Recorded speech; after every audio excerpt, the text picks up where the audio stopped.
Hello and welcome back to yet another episode of Make It a Double Double. As you can see, we have only got 3 people today. We're fairly light on the ground. There were actually supposed to be 5 of us, but Mark's gone off on his jollies. Chris has had to pull out, unfortunately, which leaves us with the stat man himself. My favourite Dundee United fan. I'll go on record and say it. My favourite Dundee United fan. See, there they are. Oh, do you know what? Straight off the bat, Russ. Straight off the bat, you've pulled a Maxwell Corn here. You've pointed to the area. Diarrhea. Diarrhea, which is how your season started so far. Anyway, the man himself, Russ. Scotland so rare. Roebuckio goes by many a name. One of half of the beautiful men of A View from the Dugout. How are we, my friend? I'm very well, thank you, and thank you very much for having me on. Good. It's lovely to have you. We're obviously we'll get into why we've had you on at this time. You know, we try to keep things present and keep things in the loop. Obviously, the Scottish football season started, so we can have a chat about that as well. But the Championship season has started. The doors are wide open to the saloon. I'm actually annoyed I've had to come into the saloon today, to be honest, because Burnley have kicked off 4 minutes ago. So Mark, in his infinite wisdom, has scheduled this for 8 p.m. on a Monday and then buggered off to Cornwall for a week. So thank you for that, Mr. Simons. I appreciate it. But what drinks have you brought for us, Russ? I get excited for these ones, by the way. I always get excited for the Scottish ones. This is it. So I've not even gone... I've gone the OG, I've gone the big 2-litre bottle, and I'm getting straight in because I'm fucking boiling. And oh yeah, that's good. For the alcohol preference, an innocent gun. Oh, an innocent gun. Who had innocent gun before? We've had innocent gun once, and was it Hoodwink? Do innocent gun do a whiskey as well? A whiskey flavoured beer? Oh, it was the whiskey one. Yeah, they're in Edinburgh Brewery, I think. So yeah, it could have been Hoodwink. He would have. That sounds probably like it would be spot on. We did have a third option, didn't we? Because we want to mix them. Chris also said Red Stripe, did he not? Yeah, we did get offered the alternative of Red Stripe because it's hard to find innocent gun. To be honest, Red Stripe was it was the only one at first. I was happy with that. I'm just going to look at Mark's messages. I'm sure it was. So, obviously, we're 5 minutes into the game now, and apparently Trafford has been booed every time he's touched the ball. Oh, love that. Honestly, I can't be arsed. Being a Burnley fan is shit. Why would you boo your fucking keeper? Gone up from him starting tonight, has it? I ain't looked, mate. Because I sold him, and am I going to regret it? If he stays and starts, you'd think so, because that's it's a very strong under 23 keeper. I sold him for. Oh, is it? So, that's not too bad. It's not too bad. So, yeah, Mark said, scrap the tea, it's Red Stripe, Innocent Gun, or Iron Brew. There we go. So that's what we got told. Fucking up the Clarets!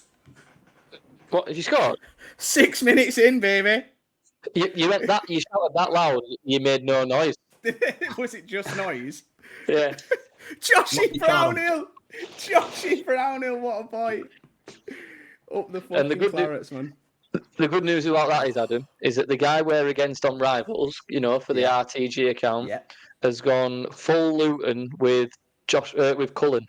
So, clean sheet gone, early doors. Who's got this assist? Give me an assist straight off the bat. Come on. I promise we'll get into it. I'm going to say this is the issue with choosing a Tyler. It's a big game. I've got my Iron Brew. Aaron, have you got your Red Stripe? You've got your Red Stripe. Why don't you tell us all about how you got into So Rare, my friend? Yeah, well, I actually stumbled into So Rare, 2020. And I did that catastrophic thing where it was in such an early days of the platform that all the players were, 20 quid, 30 quid. All the top rares were 30, 40, 50 quid. And I did that classic thing of, I must have been browsing the internet. It was, I think, 2 days before Christmas. Joined So Rare, did absolutely nothing with it. Standard. Back then, you picked the common cards. Yeah. And I must have had, Chris will tell you this, I think we spoke about it a couple of years ago. I must have had the worst possible common goalkeepers you could have got. I got 3 DNP number 2 goalkeepers, which That's stunning. Back then, you could use a common goalkeeper in a rare competition. Yeah. But I couldn't. So I put the game down and didn't do anything with it until probably about 3 months later. So February 21. Sorry, you can't even win a keeper then at that point, though, can you? Because No. you're only running 4 in the common anyway, so you're not going to be getting a high enough score. It was actually just laughable. And at that point, I didn't even realise. I didn't know what I was doing. I watched a couple of tutorials. There weren't many content creators back then. Probably Quinny was the one that was kicking about most. A couple of other sort of big names and things, they weren't even around. So revisited it in February. I'd played Football Index at quite a deep level and managed to just get out in time. And I'd also played, what was the other game? Football Index? No, you said that's one. Footstock. Footstock, that's the one. Yeah, I was going to say Stocks FC, but that's the current one, isn't it? So I played them both. And I've obviously the sort of football connection was I've ran a sort of the longest running Scottish fantasy football league since about 1993. So I kind of had this connection with it, looked at it, got into it, thought, right, okay, we'll give this a bash. My first teams, oh my God, tried to do it on the cheap, cheap and cheerful rares. I put, I think, £100 in. Picked up a keeper. Who was my first keeper now? And he lost his shirt on week 2 as a rare.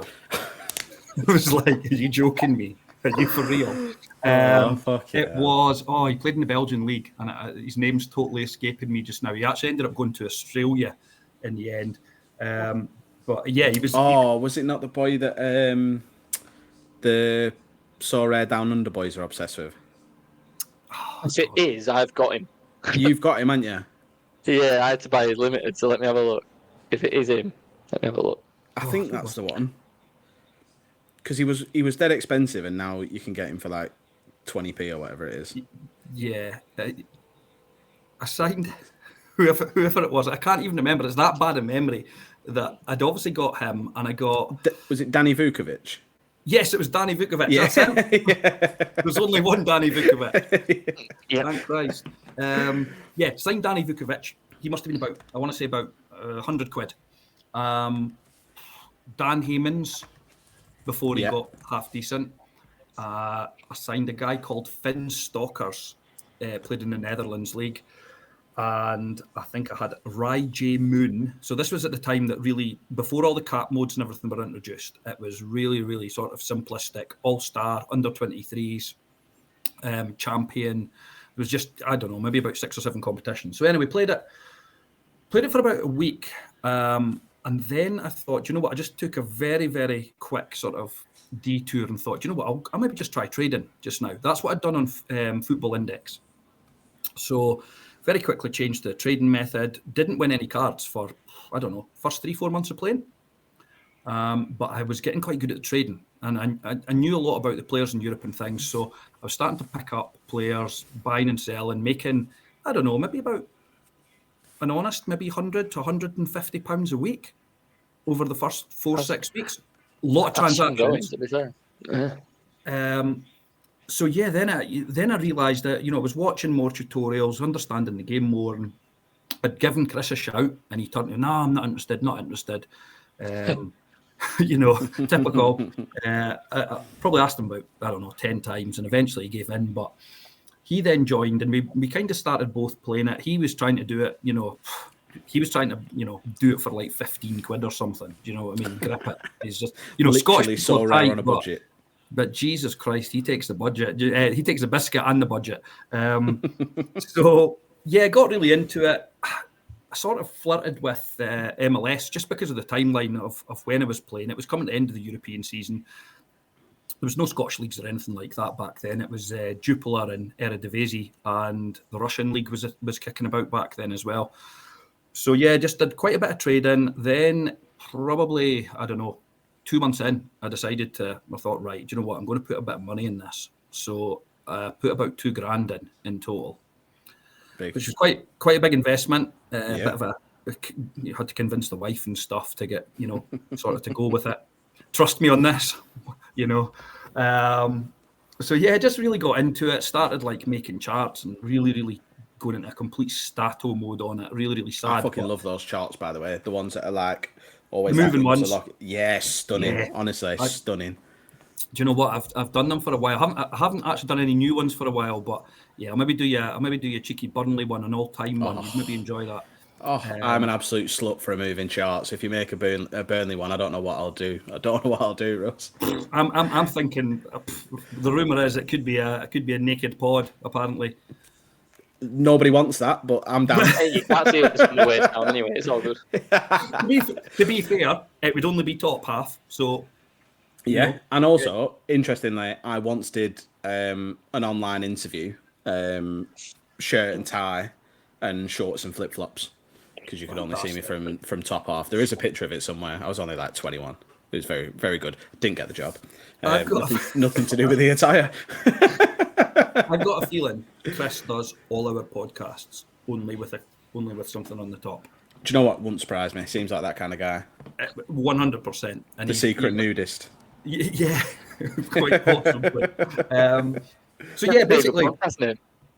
Yeah, we'll maybe change it. I've been trying to ditch him for 2 years, and he's just got me back.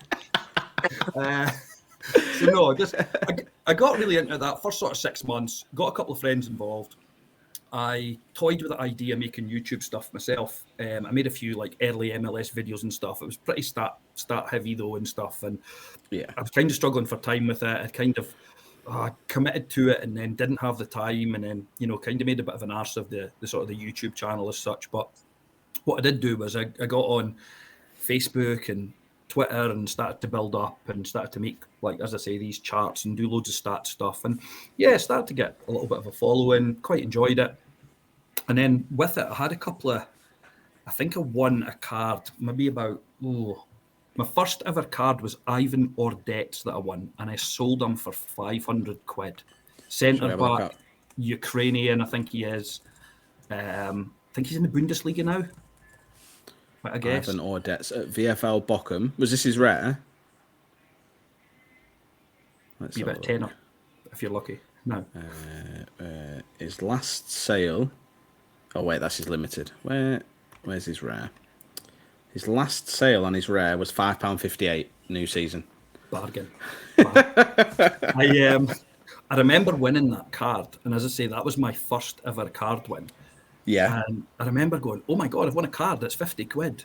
And then I looked on the market, I was like, no, it's 500. Oh my God, that's stunning. And I quickly put him in my lineup and realised very, very quickly, which is incidentally what I've actually returned to this season, that Russian cards score excessively if you pick the top 3 or 4 teams. The Russian league is utter mince out with the top 4. It is. It's like junior football in Scotland almost. It's it's really, really poor. The main sort of 4 or 5, Zenit, Dynamo, Lokomotiv, CSKA. They are so far ahead, and I made a few signings really, really quickly and started actually winning cards, not quite every week, but quite regularly. And all of a sudden, I was starting to make money. So, yeah, I sort of fast forward probably about 6 months. I, toyed with the MLS over the summer period, won a couple of cards. Won CJ Sapong was one. Oh yeah, stunning MLS legend. Yeah. Shy, by the way. Shy. Brutal. This is also still before the period of there was no limited cards back then. So it was rare and super rare and unique were the only scarcities. So yeah, by this point, those days. Yes, me too. If only I could get a time machine and then do everything that I should have done. Oh, imagine. So that's 100% what I'd do if I got a time machine. Straight back to day one. I'd be feeling like McBride just now. Do you know what I mean? It'd be like living in golden robes. I'd be Pranksy 2.0, mate. You can say that, you'd go back and put the lottery on and do all that. But if you went back and did the Sorare, I think people would just think you're incredible at the game and that you're some god at Sorare and the prediction side of it. You could just make infinite money if you knew where it was going. Well, it's like Hot Tub Time Machine, isn't it? It's the sick film goes back and makes Lugal instead of Google. Fucking mint. Sick film. it's one of those things. I got to the period. I always had a plan. I wanted to make enough money, and this sounds a bit ludicrous, but I used to have, I'll not bore you with all the details, but I used to have a business with staff and things like that in Dundee, and I lost it in a kind of tragic circumstances, and I ended up losing a family home. Yeah. Which is pretty brutal. Yeah. Yeah. And I had a plan in my head whilst I was playing this, and I was living in rented accommodation at this point with my wife and my kids. And I thought to myself, if I can somehow make between 20 and 30 grand, and that was my target. Now, fast forward 3 years on, I'm back in, I bought a house, bought it last September. Big win. Sorare didn't pay for it all, but it managed to helped. pay for a serious amount of a deposit, which allowed us. Which is sick, isn't it? Yeah, that's some mental. going that. I'm just going to turn another light on. This one's pissing me off. 1 sec. So that's pretty mad in the fact that I was able to go full circle, and I used the platform to be honest, to an extent, to generate all that revenue. What I was doing for a while was I was probably selling a lot of my top assets. In hindsight, what I should have probably done was sold from underneath. So sold the players that weren't quite as good for not as much money. Yeah. But because I was on a roll of starting to win, I was winning the ETH, every single week when it was, 50 quid, something like that. Yeah. I was winning that every single, not just every week. I was winning it, like double game weeks. Trading a lot. I had a spreadsheet, and honest to God, like on that spreadsheet, there's something like 5,000 transactions. I was recording every sale and every purchase. Honest to God, I've probably got it on this laptop somewhere. I'll find some evidence and post it on your X at some point. But I had two or three really sort of major sort of moments in the game, and those, just to sort of like really summarize them, were three big sales. Carlos Soler, I'd seen him play. And it was before everyone got on him. Was this when he was at Valencia? Yeah. And I picked up Soler just as he broke through for 130 quid as a rare, which was quite a big outlay to me. Good price at the time, though. Well, sorry, a lot of money at the time, even. Yeah, absolutely. And I sold him for 10 times. I sold him for £1,300. And immediately, the very same night, with the £1,300, I went and bought Matej Safanov, the Russian goalkeeper, who had my eyes on, playing Russia. So I had Igor Deviv, I had Ivan Ordets, who was obviously, because of the Russian war thing, that's why he left Russia, because he's Ukrainian. So I had Ordets, and I had Deviv, and I had Roman Zobnin, I think was the other guy's name, and I had Fedor, I think it's Smolov. Yeah, before I had these guys, and they were starting to win me things. And I'd wanted Safanov, but he was well and truly out of my price capability. So when I sold Soler, I took probably the biggest punt, and I bought Safanov, who was an under 23 keeper as well at this point. And it was just before Sorare decided to really ramp up the under 23 prize money. So I bought Safanov for 800, I think it was, and I sold him 2 weeks later for $3,000. So I've just had a look at his price chart. You're not far off being the biggest sale. The biggest sale he's ever had is 3,770. Yeah, I sold. I think I'll be probably second or third. It was $3,000, and I couldn't believe it. It was one of those. It was one of those wake up the wife moments. Lying in bed, because Chris and I used to sit, and this is no word of a lie. Chris and I would stay up all night for auctions. And we would be up like old man needing the toilet scenario, 4 a.m. It was like, I'll just check my phone and forget about sleep. And we're in bed. Where do you think Matvei Safanov is right now? He's at PSG. He's at PSG? Mm-hmm. Since when? I'm sure he just joined PSG as Donnarumma's backup. Probably. That's mad. Is he? He's still... Is he at PSG? Yeah. Yes. Yeah, his last sale, even for his rares, like 120 quid. He's still not cheap.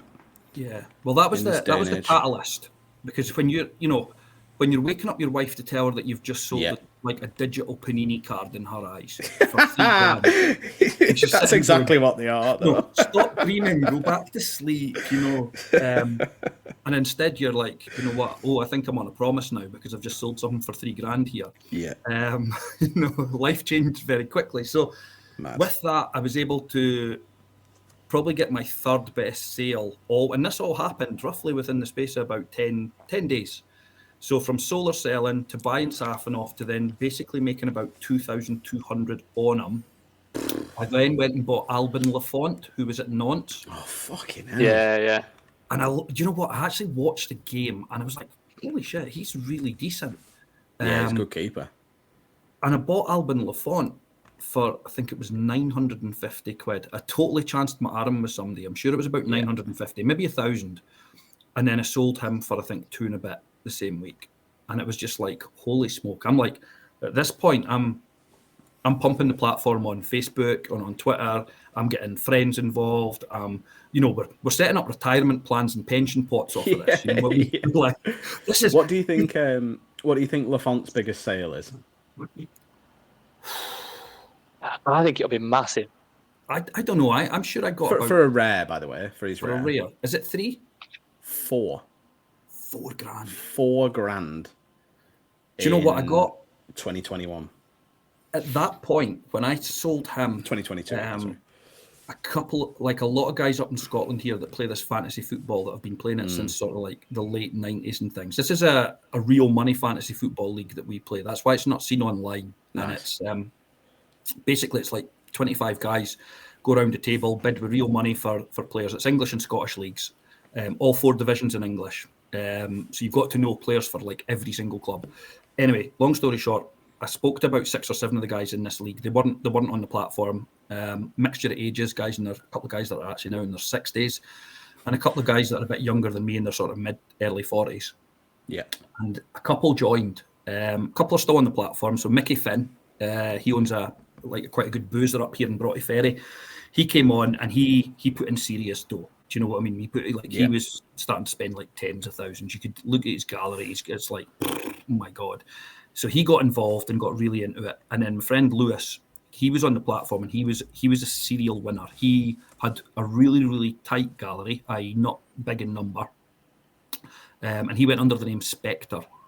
And he played under 23s. And, he was winning rare cards that were like 1,000. He won Jens Odegaard from AZ when he was like 1,200-1,300 quid. He won Saka when he was a grand, and every week it was almost like that. That card envy when you see, when you open up Twitter, you see the brides like basically like half the world, everything, and you're like, it's too late to catch them. But no, do you know what I mean? Lewis was kind of quite like that as well. So a lot of the guys got in it, created a wee subgroup, really started to take off, started to think about making content again.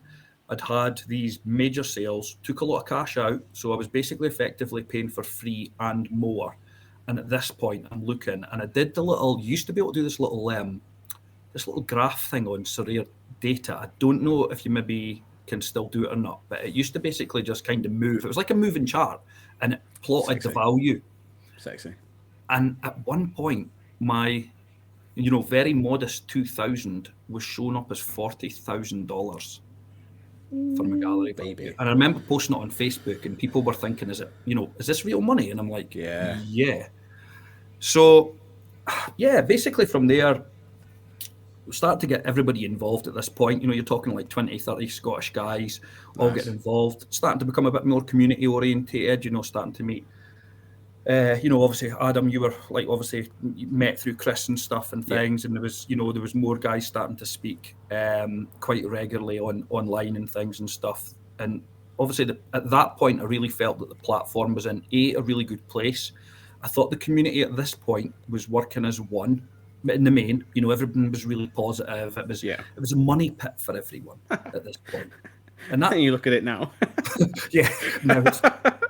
Just me calling everyone cunts and everyone losing money. So I actually think that Sora is on probably the first upturn it's been on a long time. Yeah, I think so. Well, do you want to hear a trade in masterstroke from me? Mm-hmm. Go on. So, Lawrence Vigoro.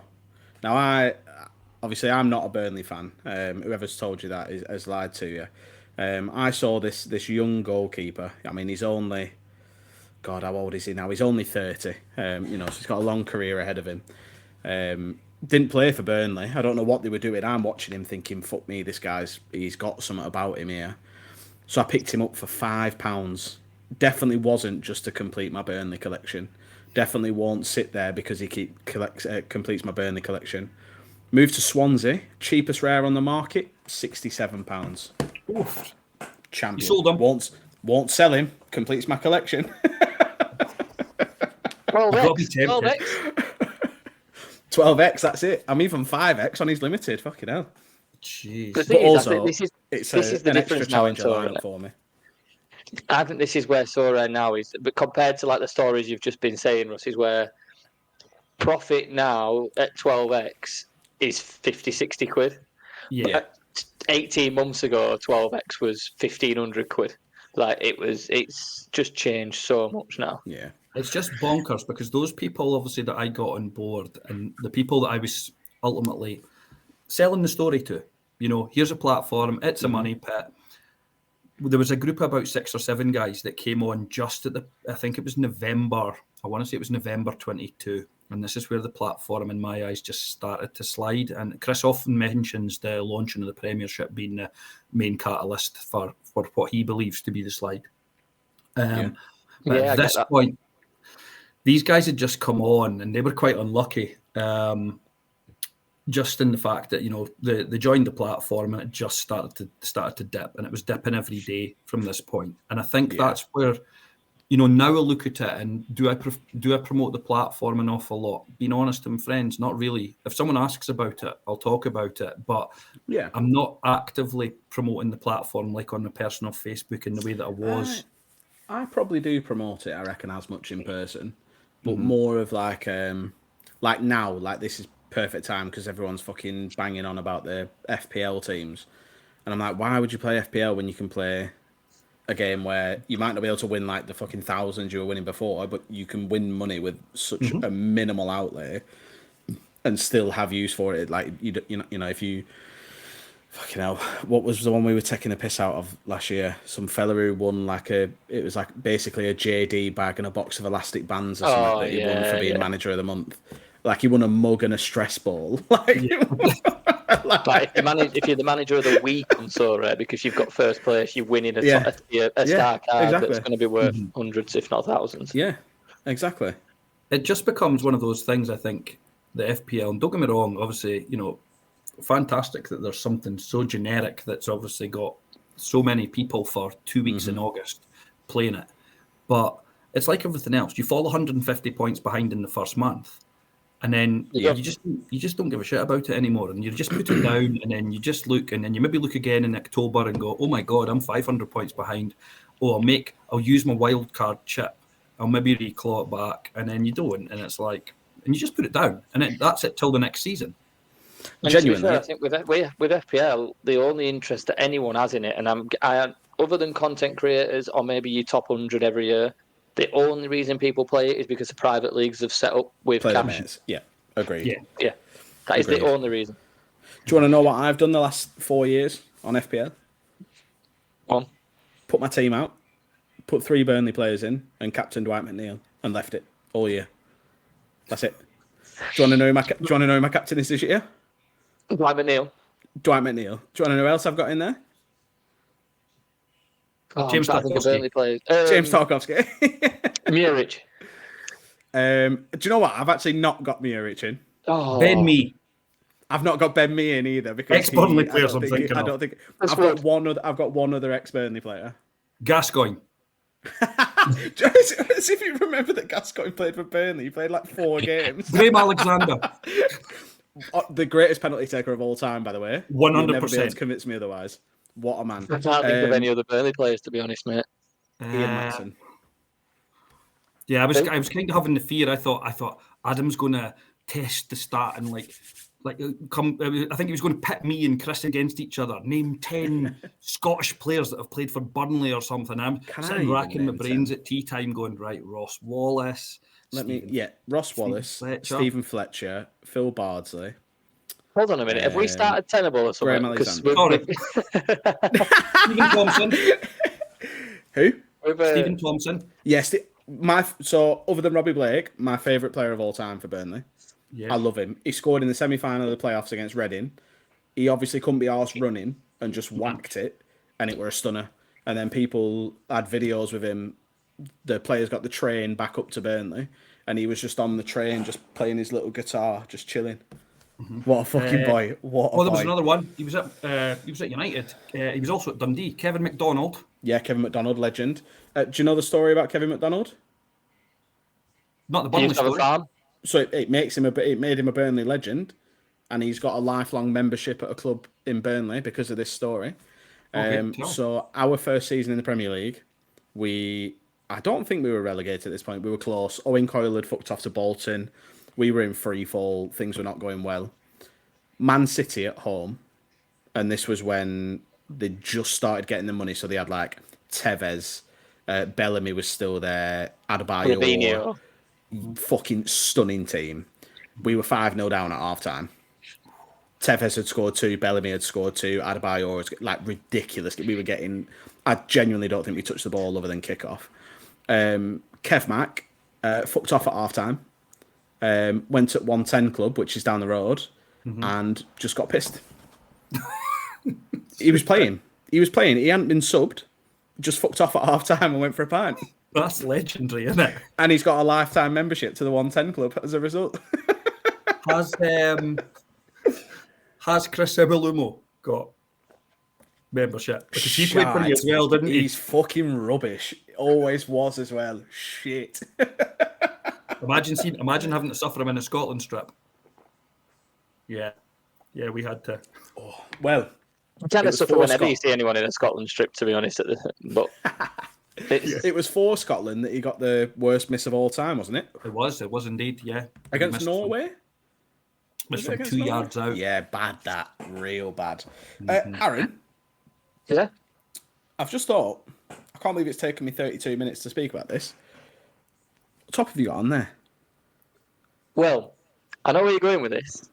And when you said Chris couldn't be here tonight, I was gutted because I thought my other,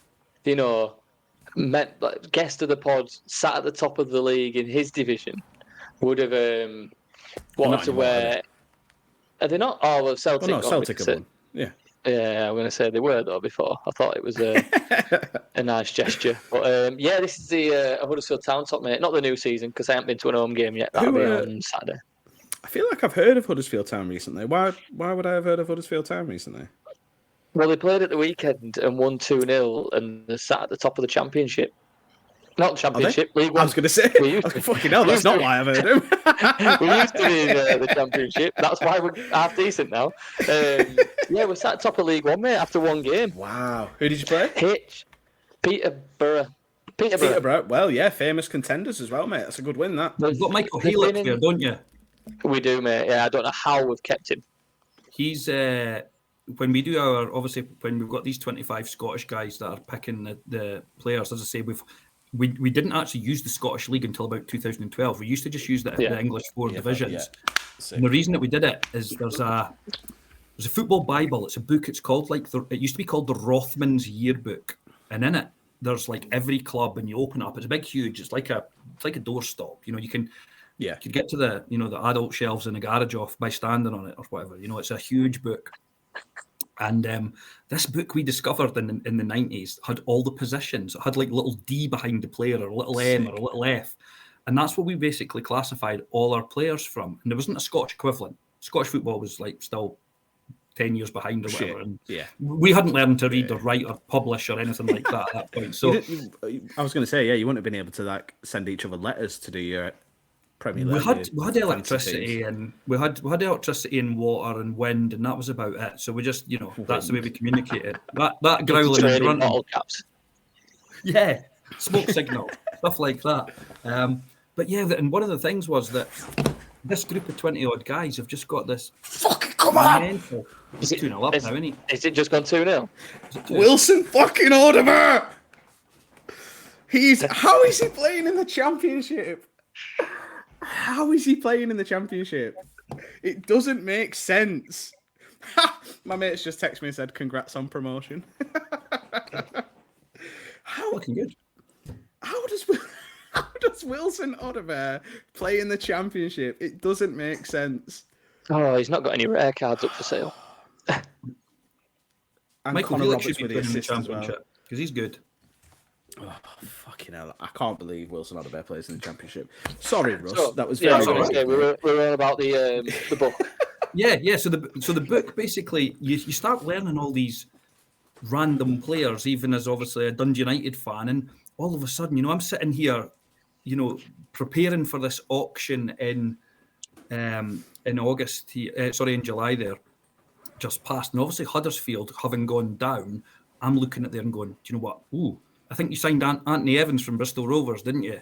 And I'm looking going that opening goal of the weekend. He did, and I'm looking going. I actually went with the intent of signing Michael Hewitt for my fantasy team. Unfortunately, each player only ends up in one person out the 25's team. So if Jimmy has Michael Hewitt, then Russell doesn't have him type scenario. Yeah. But Michael Hewitt was one of the top costing defenders at the auction. Just to be. It doesn't surprise me because he was our second highest goal scorer in the Championship last season, and he plays centre half. He wins. Ridiculous. I think he got 9 or 10 goals last season because he wins every single header. He's a monster. To be fair, what did I'm laughing at that that must just mean you're shit. But I'm pretty sure Dara O'Shea had the most goal contributions for us last season. Dara is in my team this season. So he's in my fantasy. He didn't quite have the most, but he did have 3 goals and 4 assists from centre half. Yeah, that's not bad. Which for a team that came second bottom, it's quite impressive. Is he not been linked with the move to Brentford? He's been linked with a couple. So Ipswich have come in pretty strong for him, and he's just outright said no by all accounts. He's holding out for a move to Brentford, which it's one of them. It's a good move for him. I don't begrudge anyone going on big moves. I think we've got eight first team centre backs. I think it's just 4 of them are injured. So if you play for Burnley, there's a good chance you end up playing for England, though, isn't there? Well, it's actually if you play alongside Ben Mee, you get to play for England. Is it? Is that how Nick Pope and Trippier and all these guys? Alongside Ben Mee, the players that made debuts for England: Kieran Trippier, Michael Keane, Tom Heaton, Nick Pope, James Tarkowski. Yeah. Ben Mee never got a debut. It's the biggest scandal in football. I still maintain we'd have won 2 World Cups and a Euros if we'd have played Heaton, Mee, and Tarkowski as your little defensive triangle. You'd have never got in there. I'll maintain it till the day I die. I'm like Fabio Cannavaro. Tiny, but so fast and strong. To shave your head, and you bang on. Oh, funny. Do you know, Aaron? Do you know what I've missed all week? Oh, go on. What are you going to say? I was just going to say, but Healy, we paid something like 2.8 mil for 2 or 3 years ago, and he's highest scoring seasons are 9, 8, and 5 from centre half. He's incredible. And to be honest, he's our vice captain now, or he was last season and stuff. But you could just tell all the players see him as the captain. He's like the general on the pitch. Jonathan Hogg's still somehow playing football. The absolute useless sack of shit. I watched the game to be fair on Saturday, and oh my god, we even bad at that level. Yeah, we were we've dropped down a league. His experience. He'll be work. Okay. Yeah. Oh, he was miles behind everything. Yeah. Absolutely miles behind everything. I'm just hoping that we either bring someone else in or he realises early doors that he's so shit. But is he playing centre half with Helix then? No, he plays in front. Midfield, What he does is he goes too far forward to get involved in the attack, but not far enough, which then means when we lose it, he's not far enough back to prevent the counter-attack. So he's just in the middle of no man's land, and he can't pass and he can't shoot, so he just doesn't really contribute anything. How old is he now? About? He's a box-to-box midfielder that only gets either side of the semicircles. Yeah, and I said he's about 34. Is it? Right. He was at Ipswich, is that him? Yeah. Yeah, it was Watford. 35. Yeah, 35. And to be honest, for the last 3 seasons, Yeah, last 3 seasons I've not liked him, and he just because he's club captain and he is a legend now. He's been there about 12 years, 11 years. You've got to have that respect for him. But I think he's at the stage now where he needs to step down as like a bench player, and then last 30 or whatever he comes on to try to solidify it if you need him or things like that. But yeah, I can't stand him. You've got Herbie Kane now, don't you? Who's that? Sorry, Herbie Kane. Yeah, well, when we signed him, I assumed he was going to take Hogg's role. And then when he turned up and his shirt was tighter than mine is right now because he had a gut on him, it was. I think he's been signed and told to do a few laps, and then he'll maybe get his chance. He's lacking fitness. Yeah, he had pre-season. We don't body shame. He's just lacking fitness. I've been lacking fitness for 10 years now, but 20 for me. We'll get there. We'll get there. So rare sevens in fucking April. I'm back. I'm telling you. I've taken no concrete steps towards that yet, but I'll be back. Speaking of so rare sevens, the parcel arrived today. Yeah. For the winner's cap. Yeah. I'll be on. In fact, that's a very good thing. I should have put it on. It's sat right here. But nice. My friend Ash, who hit the crossbar because he lives close, you sent them both here. I did. I thought this shirt looked shit when I've seen it online. Nah, it's a nice shirt. I've seen it in person. Udinese one. Yeah. Udinese one's a nice one. Yeah, it's lovely. That is smart. And yeah. Oh, it's got a name on it. Nah, that's sick. That's such a sick bonus. Like, a bit of a Everton legend, man. What's it called when something just happens whilst you're recording? Because I didn't realise. Breaking news. I've sent him a photo of this. I never looked at the back. I've only just seen it's got Delafeu 10 on right now.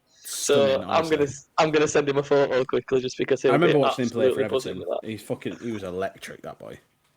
Was he at Barcelona? Yeah. That's where he started, wasn't it, Delafeu? He's been everywhere, to be honest.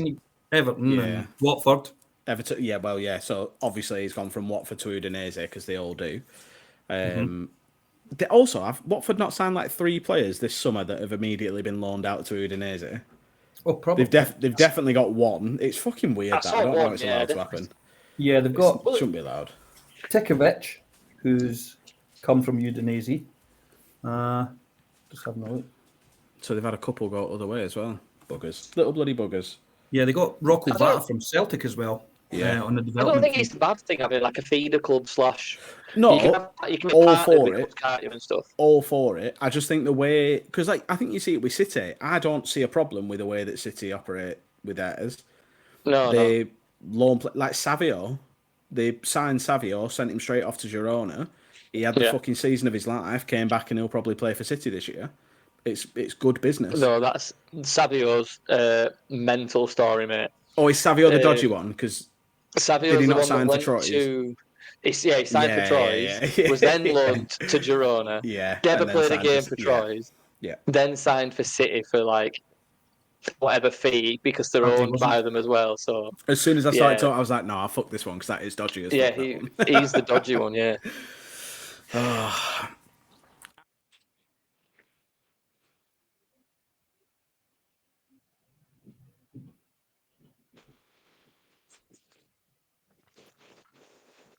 Well, I've lost all sound, by the way.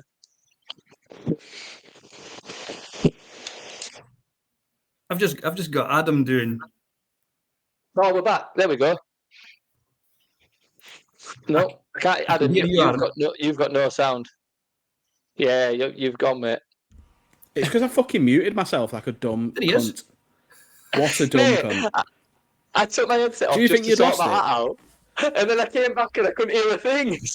Oh, fuck, what have I done? I heard Russ go, I've just got Adam doing this, and I'm like, fucking tragedy by steps, like, giving it all this. I thought it was stage time. I thought it was like 2 syllables and stuff coming up. And that's a great idea. Football charades is a great idea. Wow, yeah, that could be a new segment, that. That's a great idea. We are football players' names with charades. Yeah, absolutely. There you go. Absolutely. Tenor ball me up, Aaron. Get me out of this embarrassment. Let me pull it back. Well, do you want to laugh, lads? Oh, God, yeah. It's going to be Scottish players that play for Burnley, isn't it? It's not Scottish players that play for Burnley. However, it's quite close. It's the top 10 Scottish appearances in the Premier League. So the top 10 amount of appearances for a Scottish player in the league. As soon as you started talking about it, I was like, just shut the fuck up. Just shut up. It's the only one I've come with. I was like, I couldn't think of a second one. And then Chris pulled out. I was like, oh, save my bacon. And now you guys were ruining it again. So I was like, right. But yeah, we'll go with the top 10 Scottish appearances in the Prem. Russ, do you want to go first or second? What period is this from? Premier League. I've got it down as Premier League. So is that 97? 92. Oh, English Premier League. Oh yeah, yeah. English Premier League. What, Scottish players? I've technically got all 30. I've got 30 actually on a list, but we normally do top 10. Okay. You've got 30. Darren Fletcher will be in there. He's got to be number one, surely. Darren Fletcher is number one with 341. Of course he is. I mean, I'm going to go purely longevity-wise, but I'll chuck a Burnley player in there straight off the bat. Phil Bardsley's got to be in there. Well, so right, hang on. So are we doing actual Scottish, or are we also doing Scottish? I mean, I've gone... Because I'm pretty sure Phil Bardsley is Scottish, but he must be in there. Phil Bardsley is number 6 with 303. Is Phil? I'm pretty sure he was born in like Manchester. Duncan Ferguson will be in there. Duncan Ferguson is number 9 at 269. Phil Bardsley was born in Salford, by the way.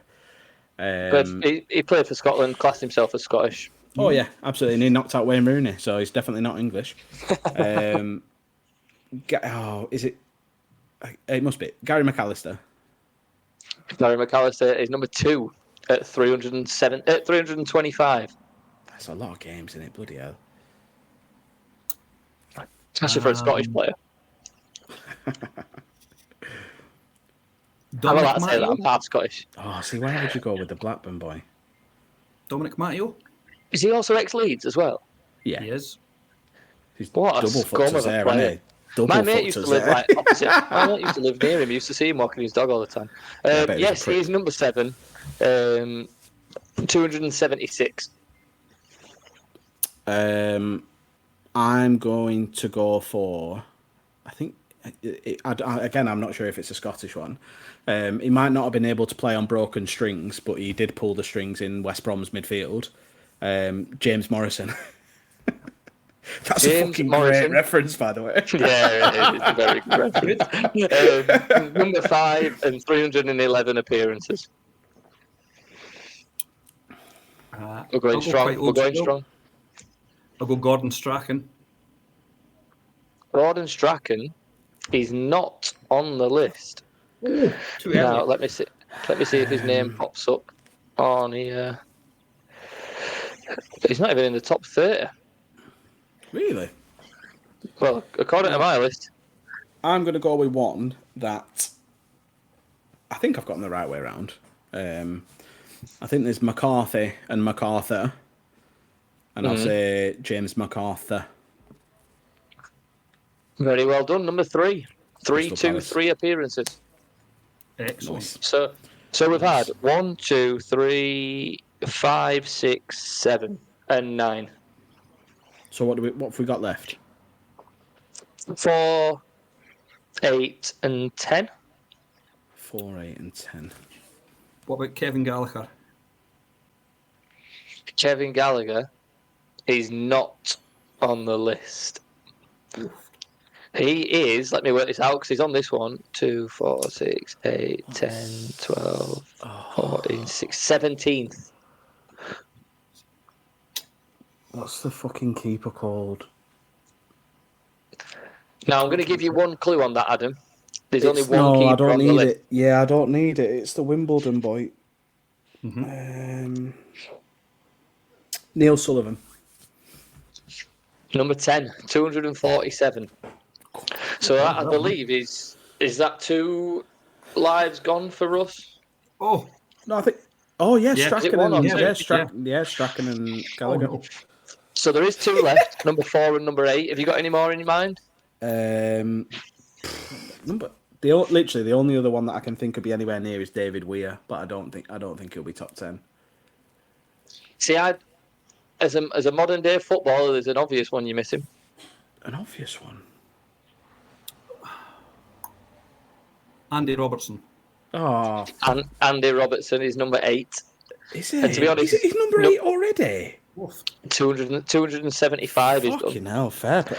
Honestly, you could have literally said, "Do you reckon Andy Robertson's in there?" And I'd have been like, "Nah, not top 10, not yet." Now the other one I've never actually heard of. I'm going to try and find it. Oh, he's played for Leeds as well, the dirty bastard. So I'm going to give you some teams. He's played for Luton, Coventry, Southampton. This is number 4. So Luton, Coventry, Southampton, Celtic, Bournemouth, Leeds, Slough, and then Sutton. Not a fucking clue. He is a He must be a defender with how little he's scored. Just a really shit forward. Wouldn't have made that many ever. His name is Paul Telfer. Paul Telfer, yeah. One cap wonder. Oh, really? I've never heard of him. He is a one cap wonder, yeah. Never heard of him. So yeah, that's your tenor ball this week, lads, because there's only one opponent and one guest and podcaster because Mark's decided to not come in. I think Chris would have got one. Yeah, well, he'd have just chucked out Dundee players in the hope that they played in the Premier League. So this is the message I've just got off my cousin, by the way, right? So he's 17. Meeting before the football games. He's just said, "Mate, we look sublime. I've never used the word before and don't really know what it means, but I've heard it on FIFA and it normally means good." So he's very well educated then. He's doing business at college. He's doing all right for himself, to be fair. He's doing all right, bless him. Big up Morgan Carter. What a man. We could do you holding that clean sheet, Adam, because the rivals game we're only 22 ahead. Was it tight? How's the tick-attacker coming along? I think Luton have been playing quite well, to be fair. Is it not? We're on 78 passes at half time. Fucking hell, really? We chose 2 forwards. You should have never done tick-attacker. Oh, shit. Yeah, you're right. Yeah, it's a bad decision from you. That is my bad. And a little bit of a inside view of the RTG next episode. But earlier today we were discussing where we are in the rivals table because it ends tomorrow. Yeah. And I didn't even know this till recently, but you can look who's around you, who's playing in what game, and if they're winning or losing and things. So 2 people can catch us up to knock us off the top 3, which is a different box. Both of them are playing right now in the Burnley game. One of them is walking it, so he'll go above us if we don't win. And the other one is walking it as well. So we have to win to stay in the top 3. And that gets us the same prize no matter what. And then we go to Division 8 if we do it. To be honest, I think the main thing is that we get promoted. Yeah, there's just a difference in box, isn't there? So I'm only saying that because it's literally my fault if we don't go up. So, actually, no, it's not, because if we hadn't have played, they'd have gone above us, wouldn't they? Well, it depends on the result, but if they win, then yeah. Okay, that's all right. I feel a bit better about it. I've just spent the last week grinding it out, mate. It's fine. You actually have, and I've come and fucked it straight away. Shall we go straight into So Rare Darts? I think we should, because I think we should. We need to get rid of it quickly. It is about time we mentioned it. So we do have a little sponsor for So Rare Darts now, and it is So Rare Darts, brought to you by Predictify, which is now live, up and running. Your predictions are up there. There will be a link down in the chat, like I'm still on Twitch, down in the comments over on YouTube to get yourselves linked up, get yourself signed up, stop those fucking DMPs, get yourselves over there. It's going to be sick. However, before we do get into So Rare Darts, what I will say is, if you want Scottish DNP knowledge, the boys from A View from the Dugout, stunning, absolutely stunning. Russ, I've been getting dealt some stats on your predictions. 93.9% correct prediction for the weekend. It's class. Yeah, class. That's across 12 teams. 12 teams, yeah. That's crazy. That is crazy. Yeah, do you know what we've been putting? It was part of the whole drive to come back and do the pod, to do the Scottish pod and to do the content that we thought, right, obviously we were all doing the Play Sharper last year, the 4 guys that were in. There was 6 in total. There was 4 of us. We thought, right, okay, we can take 3 teams each this season. Obviously, the year before, I did it all on Play Sharper, which was horrendous. Obviously, Dundee weren't in the top flight, so Chris wasn't needed. However, when his team came back, the second season, Play Sharper for me was pretty decent back then.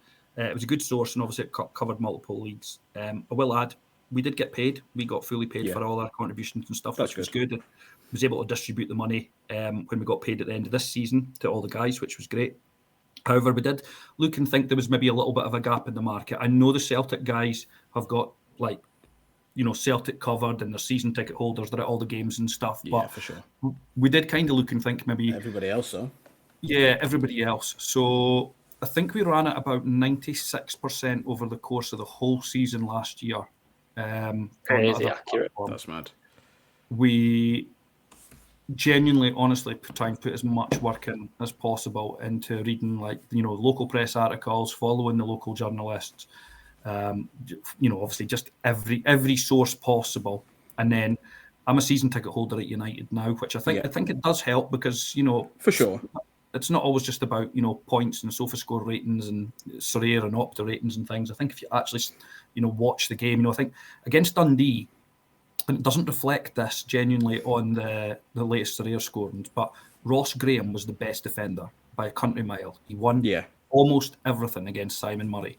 Played a really, really good game, and there's this, this past week he gets dropped for our new signing from Norwich, who's on loan, which is.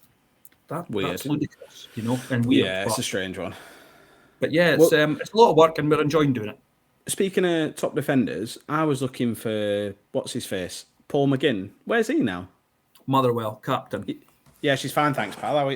How's yours? Yes, come on, get in. Yes, yes. So. I didn't think it'd be that easy. I wish I had sound effects. The creeping death, or that. It's like, so oh my God. Let me read you a message from Mark earlier. Please, as well, I'd forgotten about this, and I had a really good idea in mind, and I've now just realised as soon as you said, "Where's he from?" again, I was like, "Oh shit, yeah." So Mark said, Aaron said, have you got anything you want us to ask on your behalf because you can't come? He said, instead of something to ask, can I set you a challenge? Your challenge for tonight is to get either Chris or Russ with the Motherwell, yeah, she's all right, thanks joke. So, 3 for 3, baby. 3 that is top tier.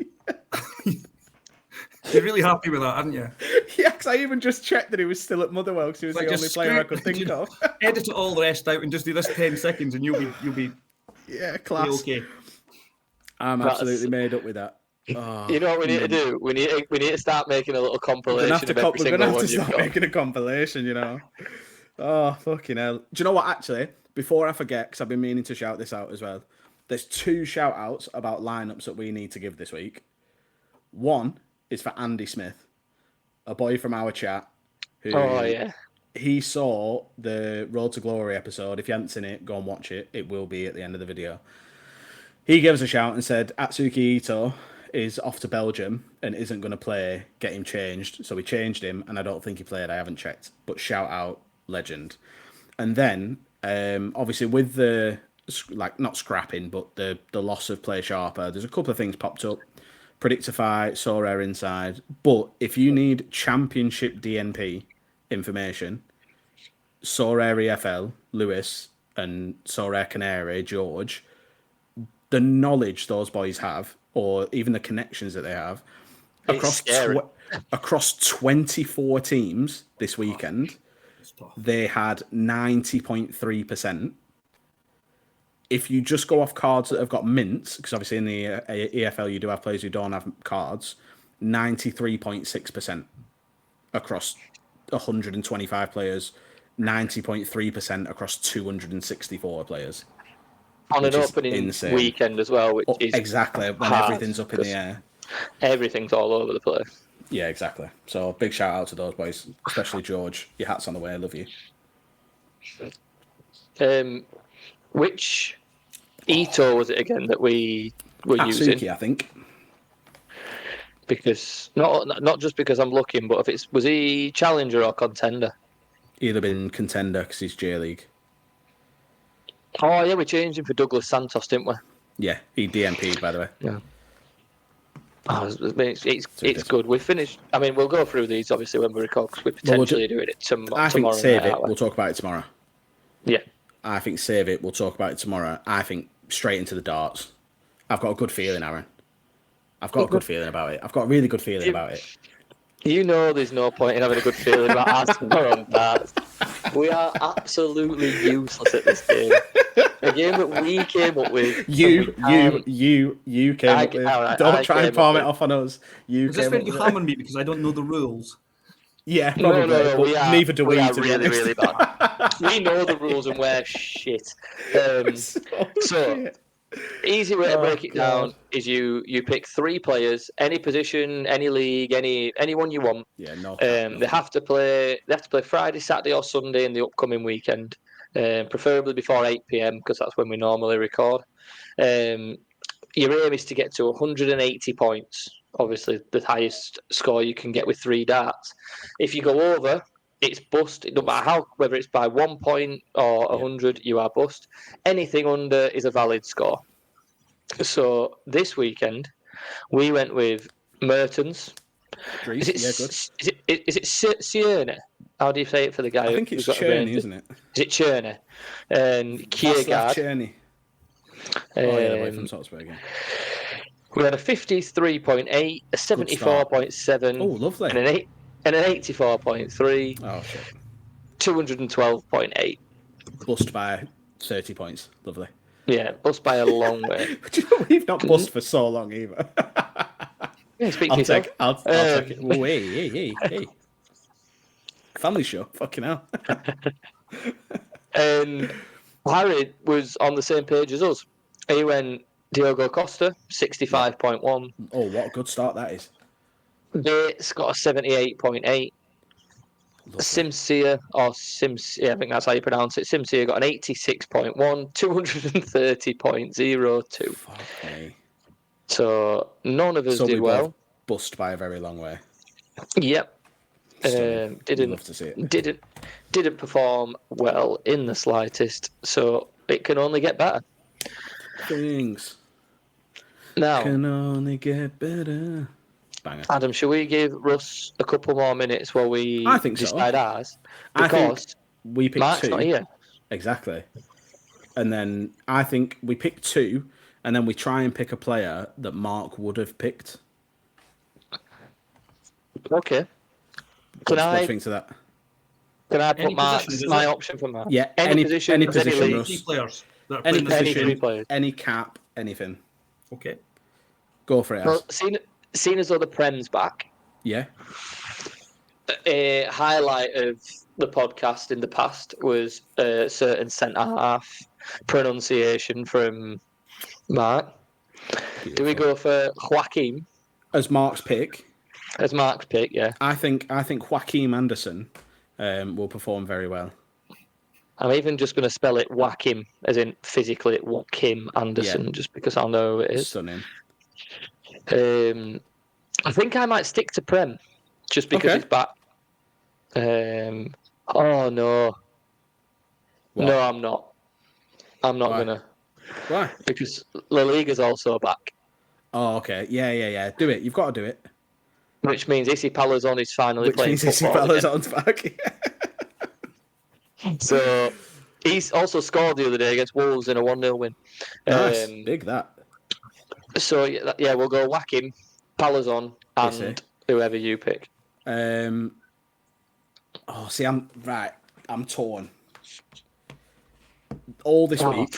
I've forgotten who sings that, and I was going to make a nice joke out of it, but it's going to Natalie and Imbruglia. That's it, yeah. So, Premier League returns.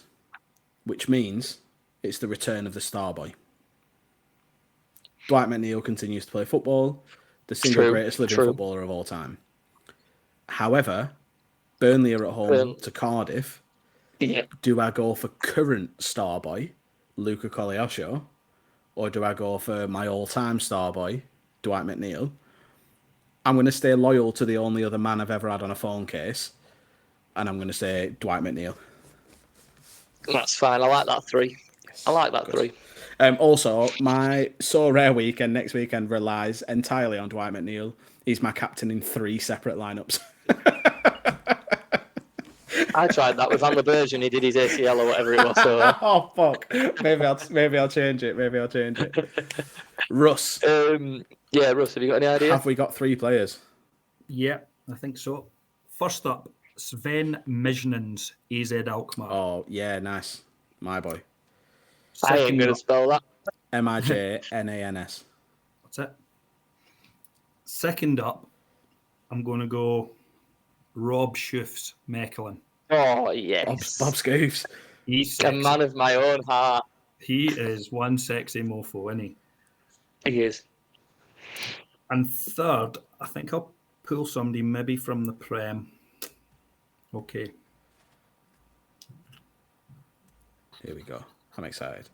Where are we going with? I'm going to go James Garner at Everton. Good. Ooh. Nice. And wasn't what I was expecting. Treble 20, treble 20, treble 20. Nice. 60, 60, 60. Just a heads up, someone did tell me that there's a chance that he doesn't play. Will I change it then? Let me just find the lineup that my mate told me. Oh, so he thinks can't that wait for him to start, and now would have got you on a great score, and now Adam's talking you out of it.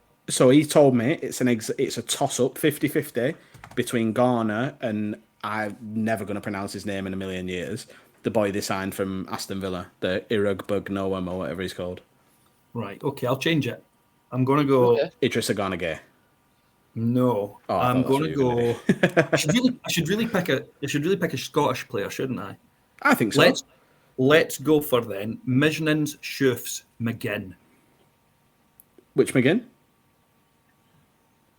Not the one at your favourite club. We'll go the one for Villa. I'm not saying it. You ain't getting me twice. Imagine if I doubled up. That would be unrivaled. That would have been stunning. Probably would press the leave button. No, we'll go with John McGinn. John McGinn. Yeah, I don't mind it. I think that's a good setup.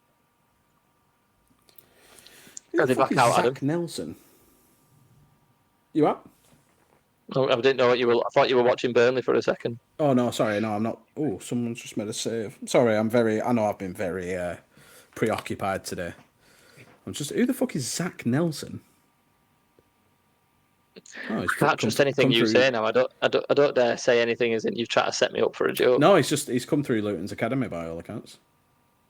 Oh, is he playing for him? Yeah, he's just got booked. I've just never heard of him, so I was just having a look. Nice. So is the Red Data lineup right that you're playing Vitinho at right wing? Yeah. He played right wing a lot last year. I thought you were a right back. Yeah, so his purple patch in the Championship first year round was right wing. He's a right back by trade. He just can't defend. But him and Assignon overlapped and interchanged a lot. So it looks like we've tried to do a similar thing with Roberts, and it seems like it's worked because Roberts got an assist. So I think there's a potential that if obviously against weaker teams, I don't mind that because he's good going forward. Against bigger teams, I think it's a good little tactic to have. But against weaker teams, like if we were going to play someone like Huddersfield, you'd just play as many attacking players as you want, wouldn't you? Like we did in that year in the Championship. But unfortunately, we don't get to play you twice this year. We'll find out next year when we're both in the Championship. We'll be in the Prem next year, mate. Speaking of Connor Roberts, yeah, is it just me that finds? I'm hoping it shows it really well on it. Finds impulsive charts. Oh, yeah, you can't. You literally can't see anything. It's not going to work, is it? It's not going to work, is it? Right, let me quickly do this then. Or unless you've got Sorare data up, Adam, and just share your screen. Impulsive charts just make me so happy on Sorare. Just people who instantly see. Oh right, so yeah. people who make a decision straight away. Oh, that is not what we needed. Oh, fuck's sake. Go on, make a decision straight away. Yeah, they just like they see a starting 11 and go, yeah, I'm buying him. Straight it's away, twice what he was 10 minutes ago, but I'm just going to buy him. But yeah, his limited chart's gone from like 80p up to like £3 within minutes. I wonder what Lucas Perez is, because I bought him for 50p, and he went from 50p to a fiver. Oh, he's still at a fiver. That's all right. He's 25 quid for his rare. That's all right. Who scored at him? Tahith Chong. You don't know who got the assist here? It doesn't say yet. Let me have a look. Because if it's Menge, Doherty, or Morris, we're screwed. It's Alfie Doughty. It's Alfie Doughty, my friend. Oh, well, we're screwed unless we get another decisive then, Paul. That's all right, because we're going up anyway. We're going up anyway. Oh, yeah, we'll go up. We'll just get a worse reward. Yeah, but we're still going up, and that's the main thing. Yeah, speak for yourself. You can run it next week. So I need to be bitter about it. Oh, I'm pissed off because I put Carlton Morris in. I've got my Luton stack in limited, and I've got Doughty in one lineup, but I put Tahith Chong. I've not played Tahith Chong, which is frustrating. I'm liking the fact Ogbenny's got 12.6 AA. I've still got his limited, so yeah, that's quite nice. He should have a good season this year. I think so. As a right wing back, is he still playing right wing? Yeah. Nice. I like that. Fucking hell! It stresses me. I'm so stressed now. Gone from HMS pissed the league to just stressed out. You know what that is? That's karma for just saying that about Huddersfield and about going up to Premier League and that. Do you know what? I've always liked Huddersfield. Do you know what? I tell you when I started liking Huddersfield, when you're literally first game in the Premier League. With Crystal Palace 3-0. Yeah. Steve Mooney running absolutely riot. Yeah.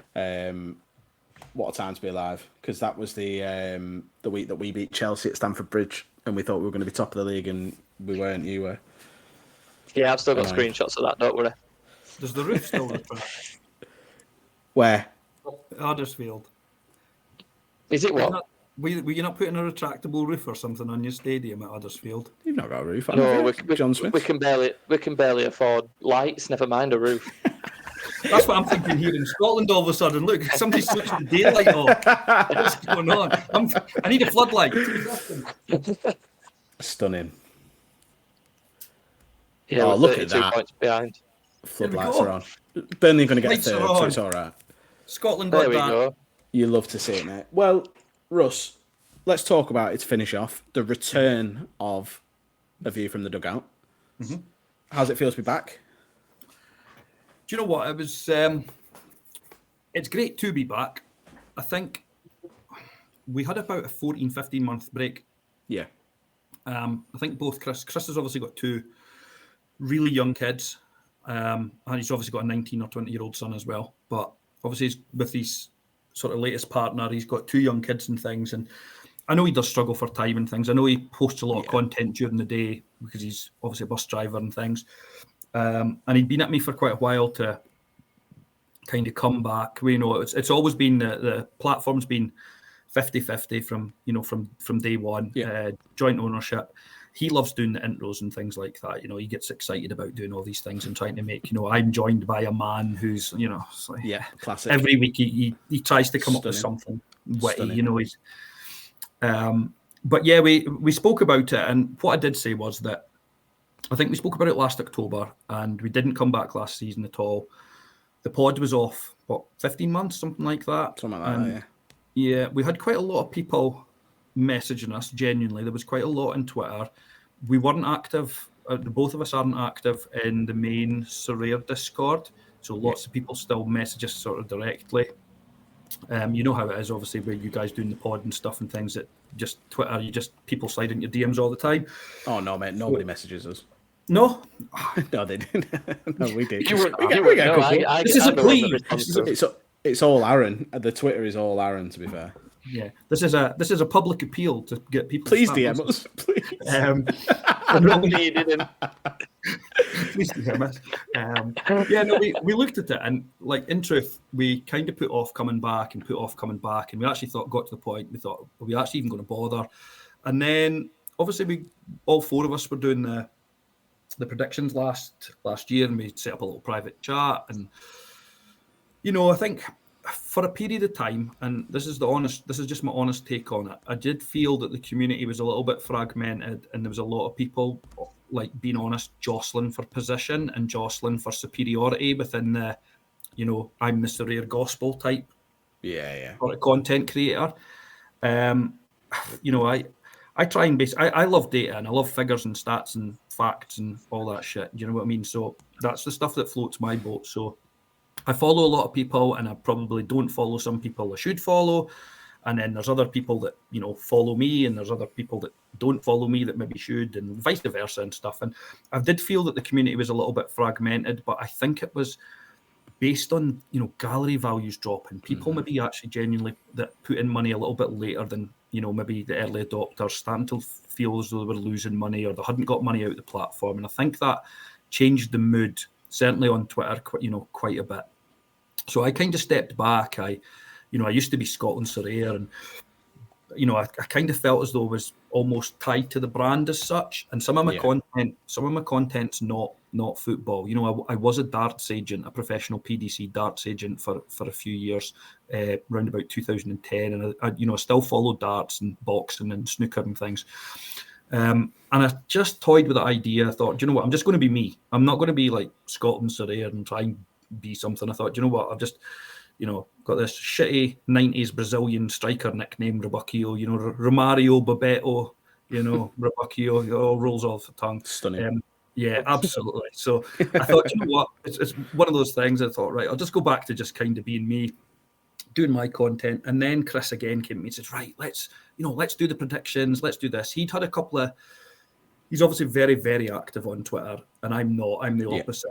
I'm trying to get better again, but he'd had a few offers to do things, and we thought, right, well, let's do the prediction channels, let's set up a Patreon, blah blah blah. And then he said, right, let's just get back on the mics, because the mic, obviously, getting back on the mic and talking football, it drives memberships, it drives subscribers. I'm building, I used to do web design and stuff and things like that many moons ago. My business did. So we're going to have a, new website and things. The plan is we're going to do some merchandise, dropshipping, stuff like that, but not specifically to sell. I'm not sitting here trying to plug it. More, it's a good idea. I'm thinking is like, giveaways, T-shirts, just stuff that people can kind of get for paying for their, their £2 a month sub. Some people might get something back. So at peace with the platform is in terms of, it's great to make money and stuff, things, and still try and win.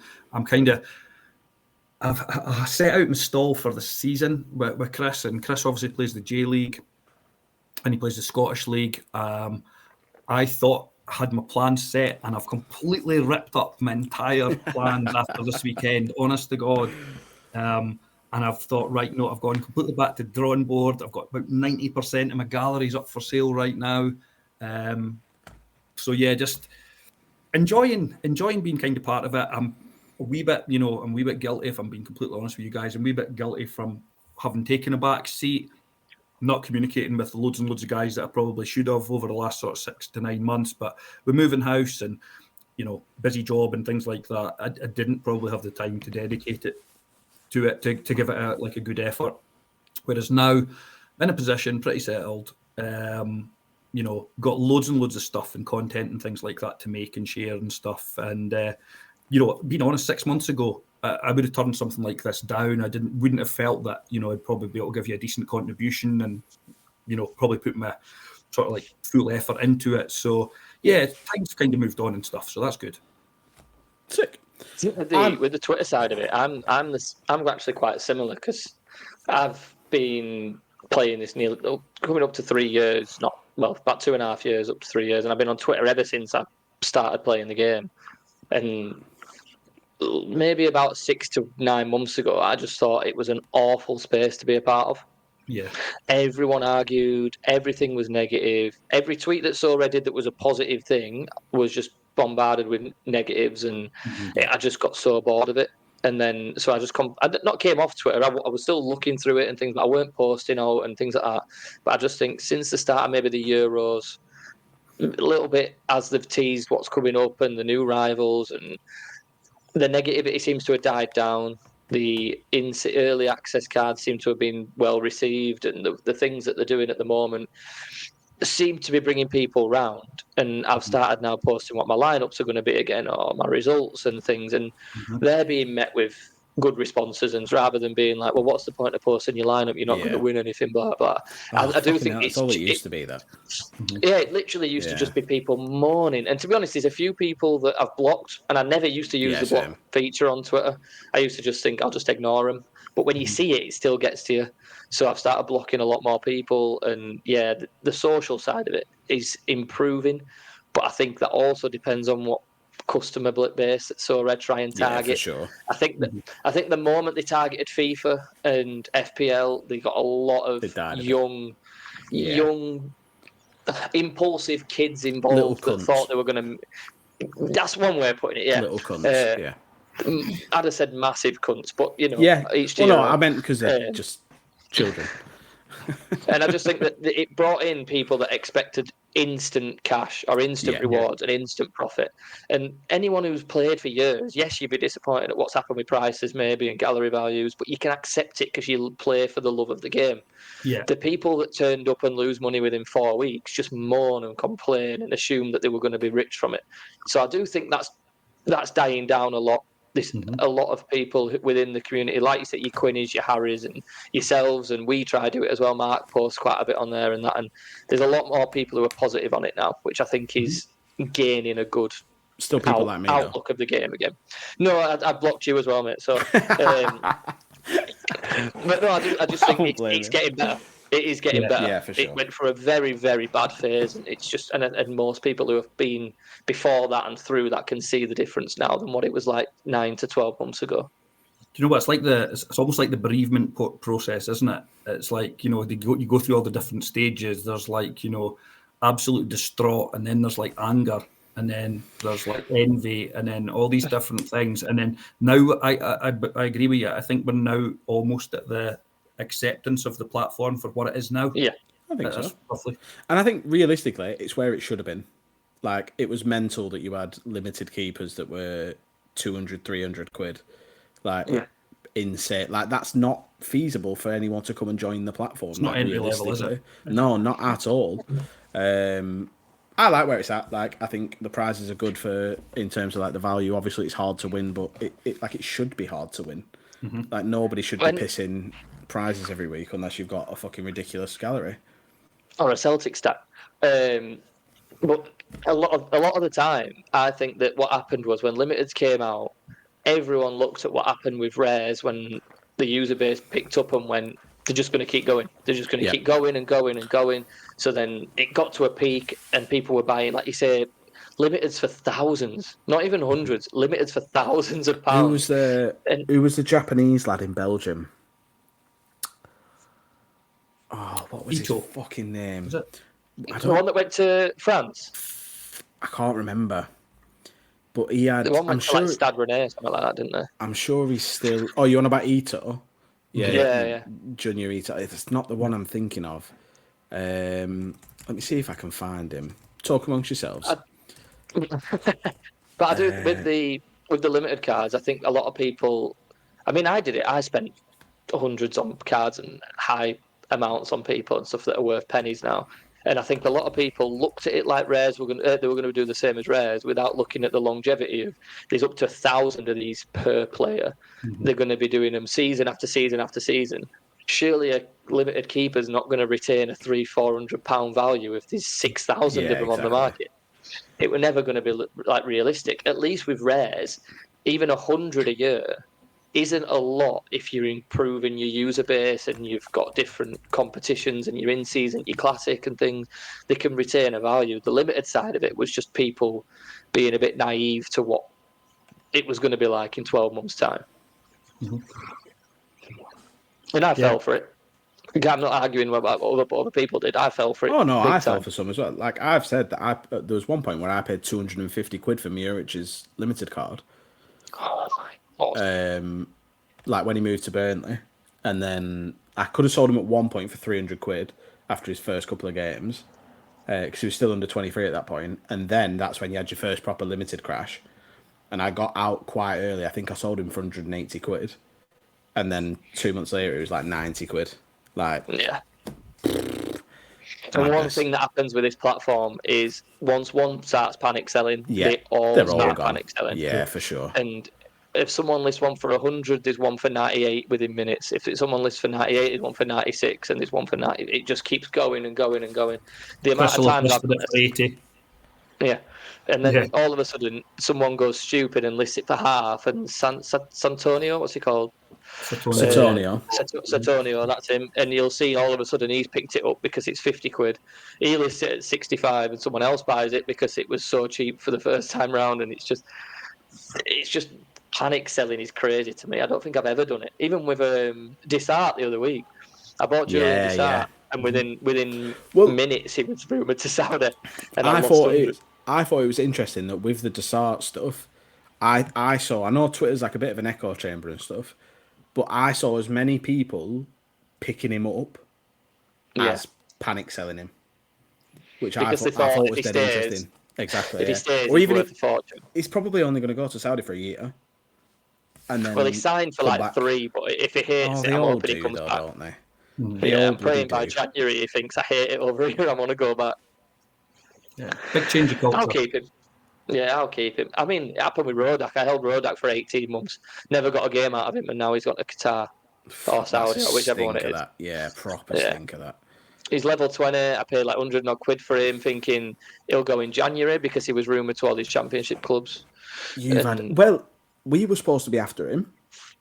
Yeah. And apparently he wanted 100 grand a week. Yeah, that's the reason he wouldn't go to championship. No one would pay his wages. As a the only place that pay it is Saudi. You want 100 grand a week? Well, the thing is, he was on that at Fulham. Oh, I've just had a message saying we've scored. Hello. Please be one of our players. Come on, the boys. Fucking Dora Roshi. Come on.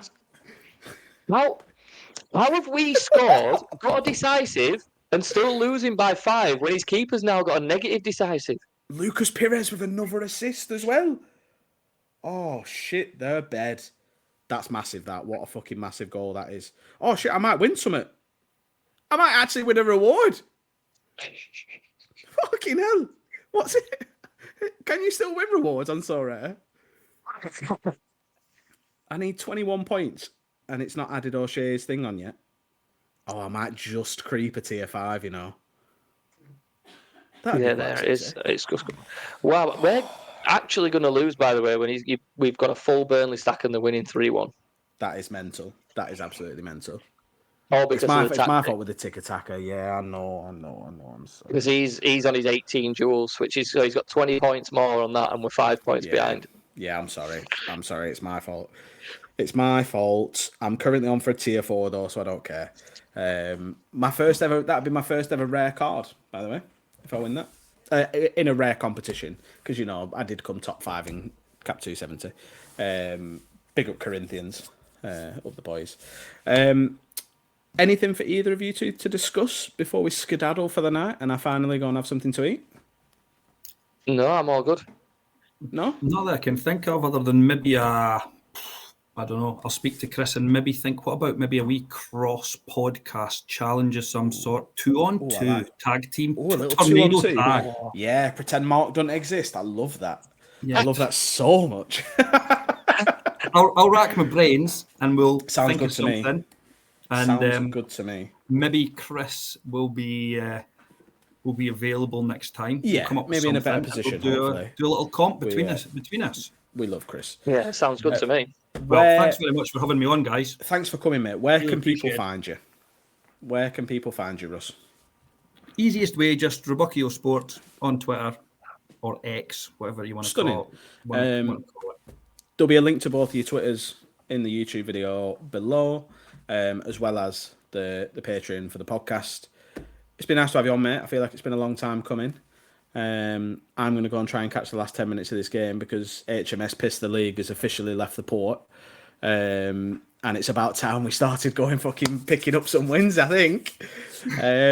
But I will speak to you both when I speak to you, Aaron. I think it's safe to say this has been a resounding success without Mark, which is nice because we'd still be talking about his Sorare darts player at this point. I'm joking, Mark. I know you will watch every second of this podcast. You are a valued member of the team. We love you very much, and we look forward to having you back next week. But for now, boys, bye forever. Cheers, boys. Thanks.